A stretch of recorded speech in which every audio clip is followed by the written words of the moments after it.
Hi, welcome to episode number 12 of the Better Conversations podcast. We speak to the leaders of today so that the leaders of tomorrow can be inspired, enriched, and better than those who came before them. Today, I'm with Mark Bundang, who is a strategic change manager, part project manager, part business consultant and coach, but always 100% human. He has what they call a portfolio career in business transformation, and it is designed to do one thing: help people and organizations get to where they need to be. Personally, Mark is a father, a husband, a brother, a son who likes to work out in the evening at least 5 to 6 times a week. Mark also writes because he loves to share knowledge and experience. He writes about things that matter to him, like health and well being, family, and helping others.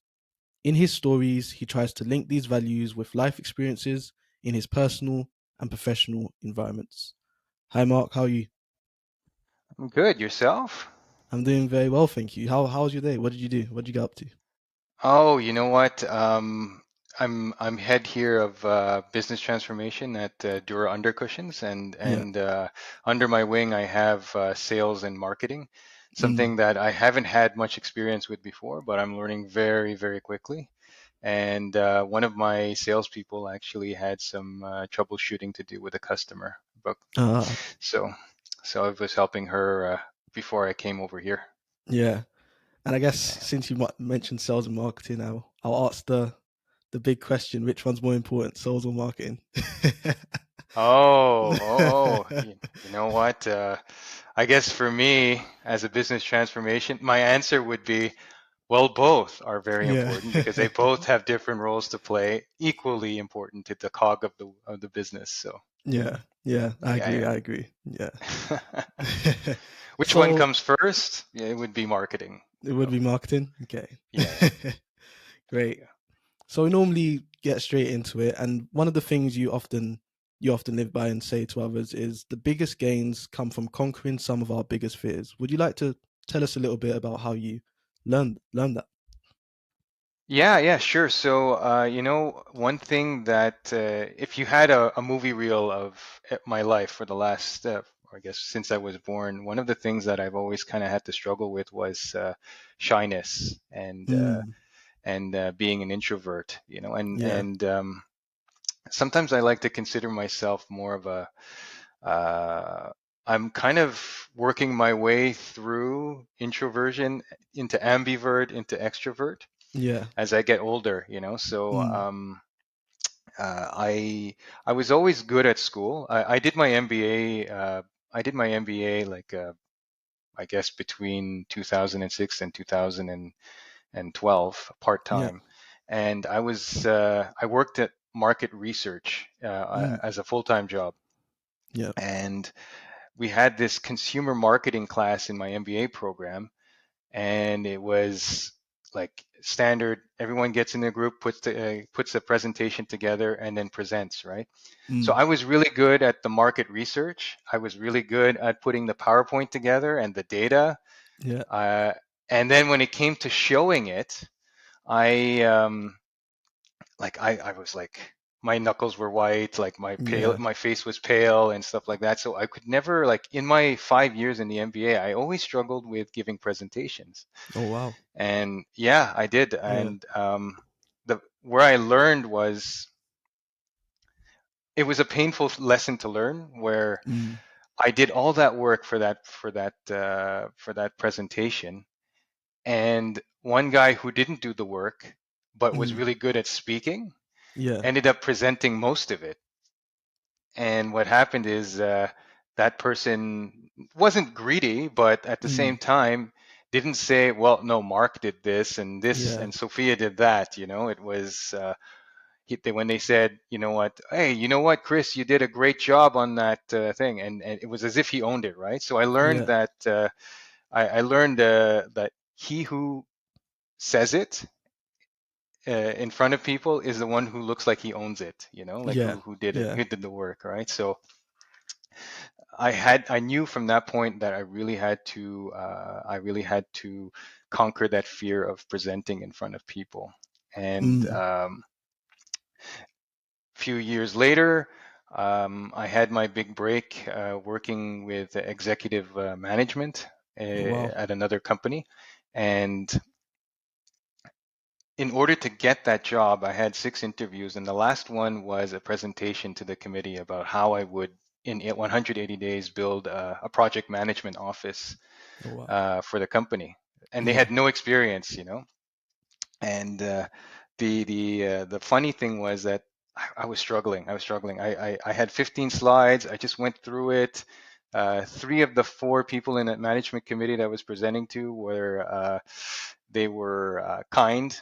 The other Yeah. one, the senior VP of sales, was like this. Okay, wait, come Yeah. on, let's go, go, go, and then and then I was at slide 14 of Yeah. 15, and then he goes back to me and he says, "Can you go back to slide 2?" Oh. What? Yeah, and he said to me, you know what, Mark, you mentioned that project management, there's an art and a science to it. Now, Yeah. obviously, I know the science of it because I know that you know the science of it because you've been showing that for the last 14 slides, Yeah. of like how to do this, how to do that systematically. What I'm interested as the sales VP is what's the art? Like how Yeah. do you get people to do what you want them to do? Mm.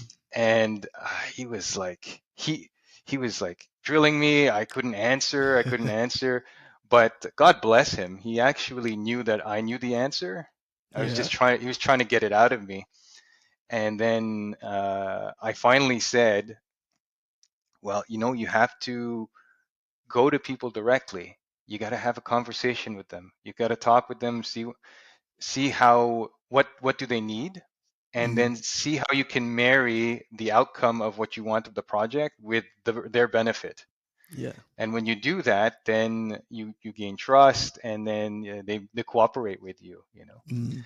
And then the salesperson, VP, goes, ah, you know yes, yes, that's Yeah. the answer I wanted. And then after that, I was so relaxed in that Yeah. presentation. Like I said, you know what, guys, I'm like, I want to take off my jacket, my blazer, because I'm super like hot here, but I have pit Yeah. stains.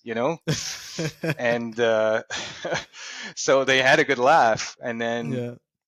at the end, I mean, at the end of it, the HR person comes to me in private and she says, "You know what you did? You got them at pit stains." Yeah. So,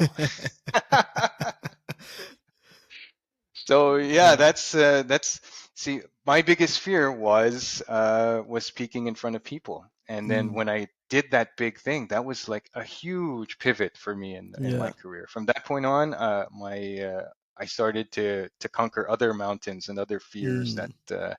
that prevailed. So, and I prevailed. So I'm happy that that happened. Wasn't happy that I had to go through the discomfort of it, but Yeah. once it was done, it was a good accomplishment. So that's what I mean about gaining. Some of the biggest gains come from conquering some of your biggest fears. Yeah.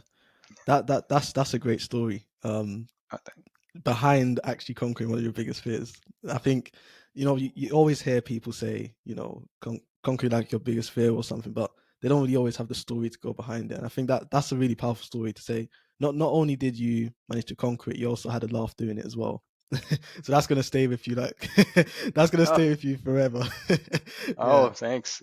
Yeah, yeah, yeah. Sometimes I write about stuff like that too. So yeah. it, I find, just as a side note, I know that Mm, if you really want to connect with people, yeah. you have to, like, what makes you unique, like, aside from saying cliches of conquering your fears and stuff like Yeah. that, it really is the personal story that comes with it, right? Yeah. It's the only thing that makes us unique now in the sea of like stimulus that we have in Mm, the world today. yeah. The only thing that makes you unique is that. Is the So, story. Yeah, great. yeah, absolutely. The second thing I know you said was a pivotal moment, is don't let someone else speak for your work unless that other person is worthy of your trust or your position in that context is clearly established. There's a lot to unpack there. So would you like to, I guess, let us know? I guess let the Yeah, audience know what you mean by that and how you yeah. came about it as well. Yeah, so it's kind of related to my my MBA experience that I Mm. just relayed to you.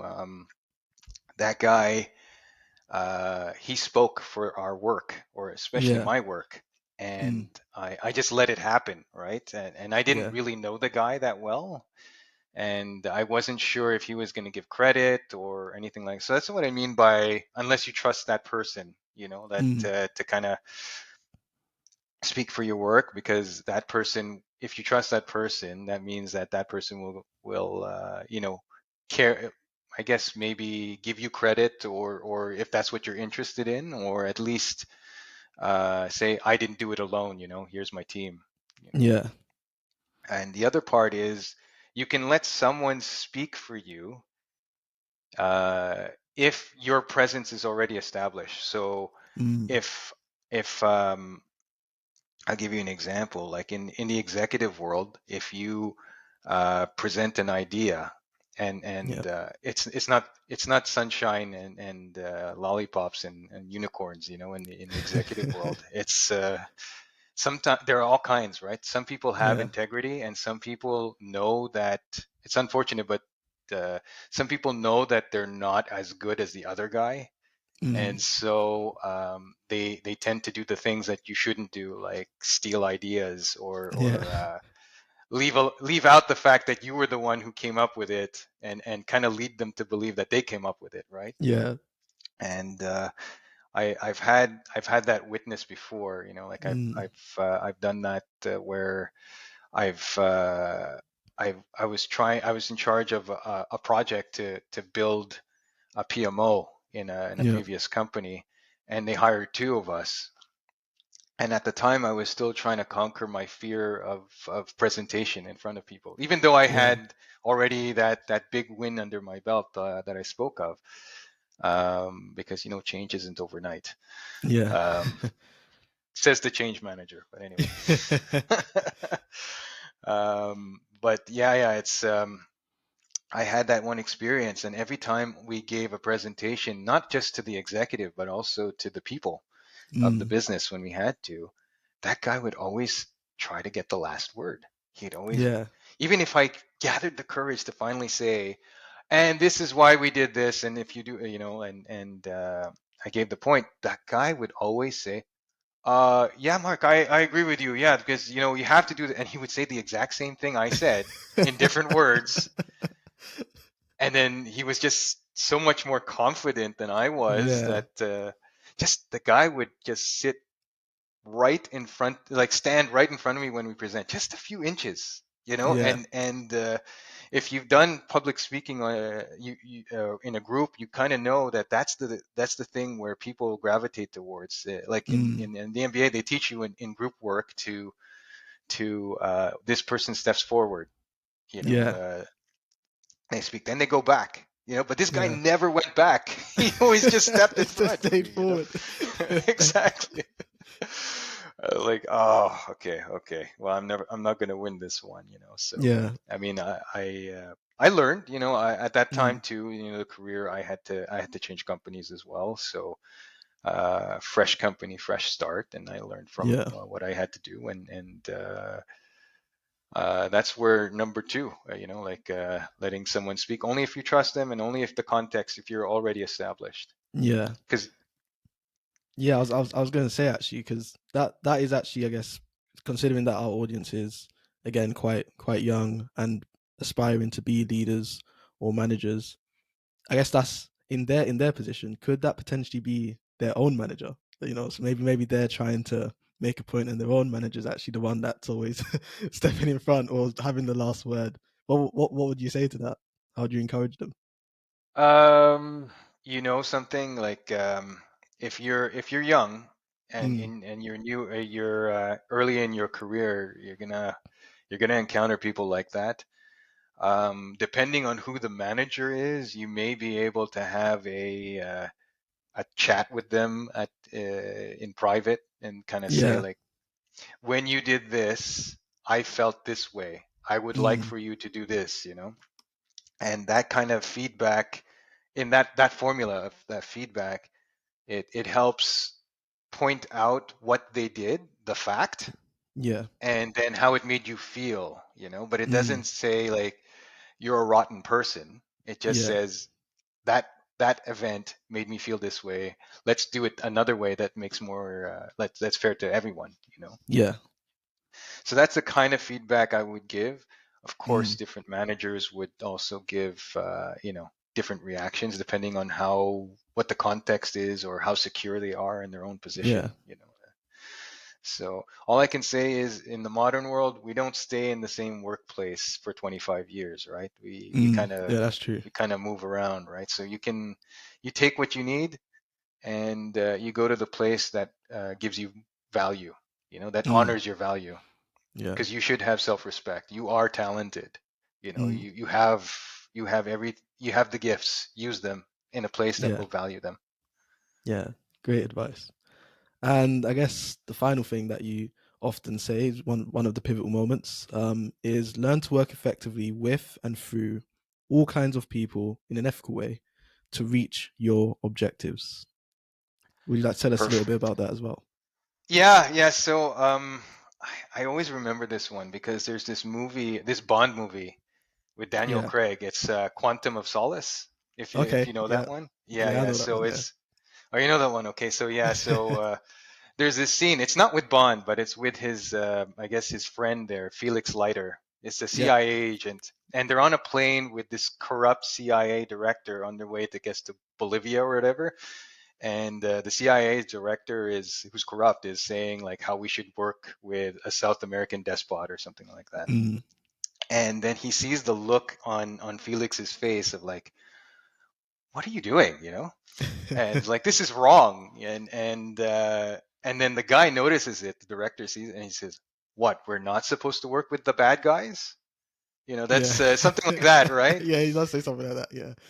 Yeah, yeah, and Yeah. and it always it resonated with me. It's because Mm. no, it's true, like, and bad guy is subjective, right? Mm. Depends on your perspective, but um, you the world isn't full of like good people only, Yeah. like you have to work with everyone, and Yeah. you have to learn how to work with everyone. And a roadblock for me was with the people who like that guy who kind of took the spotlight from me, or the guy from Mm. the MBA who spoke for my work and then took credit for it. Those guys are still going to be there, so Yeah. I learned that, okay, let me know what my real objectives are, right? Mm. Like, so for example, and this was like, I have to say, when you have trust in the workplace, there are two factors in trust, right? There's Yep. competency, so the ability to do the job, and there's Mm. character, like, do you have integrity? Will that Yeah. person have your back? And trust is built on both. So even if you Mm. have good character, you can't, and you're not competent, I can't trust you to do the work, Yeah. right? Even if you have good intentions. And likewise, I can't, if you're competent, but you're going to stab me in the back, I can't trust you to do the work either. Yeah. So there's one example where I had a big enterprise resource planning system like SAP, if you've ever Mm-hmm. heard of that, or Yep. Oracle. I had an implementation that I was going to be a part of, and it wasn't my implementation. I came in to rescue it. Yeah. I came in to rescue it. There was already a change manager in place who didn't know what he was doing, Mm. and I went to the executive of that business unit and I said, you know what, this guy's not, he's not doing what you need him to do, and I'm not sure we can get him there, and the guy goes, I'm not changing horses at this time of the project, like Yeah. I can't do that. You're gonna work with him, and I said, okay, okay, let me do that. So I got to know the guy. I knew that he was a good guy. Mm. I knew, and he wanted what's best for the project too. Yeah. Um, I just had to build up his competency. So Mm. I put mechanisms in place where I would kind of show him little bits of change Yeah. management, but not too much that looks like I was schooling him. Mm. Enough to, like, give him confidence, but not say like you don't know anything. Yeah. And Yeah. so I was able to kind of grow his confidence and his competency to a level where we got the job done. And that's what's important when you learn to work with others. Mm. What are your objectives? Yeah. And then try to reach them without betraying your values. Yeah. You know? And so that's kind of what I meant for learn from. Yeah, that's what I meant for that third one that we're talking about here. Yeah. And I think I So like that I guess you come back to what the objectives are, and hopefully, if you both agree on the objectives, you can try and, I guess, work together in a way that doesn't compromise each other's values, and you can collaborate around that objective. So yeah, I like that message as well. We always end yeah. off with, um, you know, I guess asking the guest one thing they would advise their younger self, and what would that be, Mark? Um, I think I spoke to it a bit earlier. I'm a late bloomer.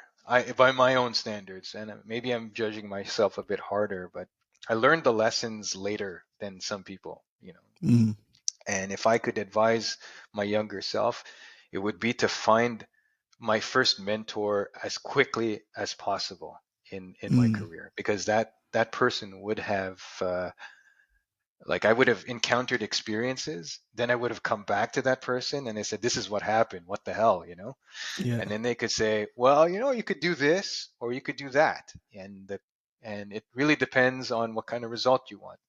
yeah, So I that my first mentor came when I was in my late no mid 30s, and mm, not in my mid 20s, you know. yeah, And I feel like I could have worked a bit. I could have accelerated my career a bit if that had happened. Now I realize, you know, there's a lot of other factors as well. yeah, You have to have the right workplace, you have to have the right context, you have to have the right people come in your life. But the one thing you can control is your mindset. You know, like I'm mm, looking for this, and you have to have you have to be humble enough to know that you need it. And yeah, I find some people they don't have that. You know. yeah. Well, thank you very much, Mark, for this conversation. You've definitely added a lot of value to the listeners today. Is there anywhere that they can find you if they wanted to have a further conversation? Yes, of course. I'm fairly active on LinkedIn. My Yep. profile is open to everyone, so you can send an invite. Please do. I think that I'm in it for connections and for helping people. That's my motto. Like I want to, like I'm a firm believer in servant leadership, and my Mm, interpretation of that is helping others get to where they need to be. It's as yeah. simple as that. And so LinkedIn is one of those places where I think that can be done, especially on a professional level. Yeah. Well, thank you very much, Mark, once again. Thanks for coming on. It was a pleasure. And thank you for the listeners as well. Thank you for listening. And you've just tuned in to another better conversation. And we hope to see you next time.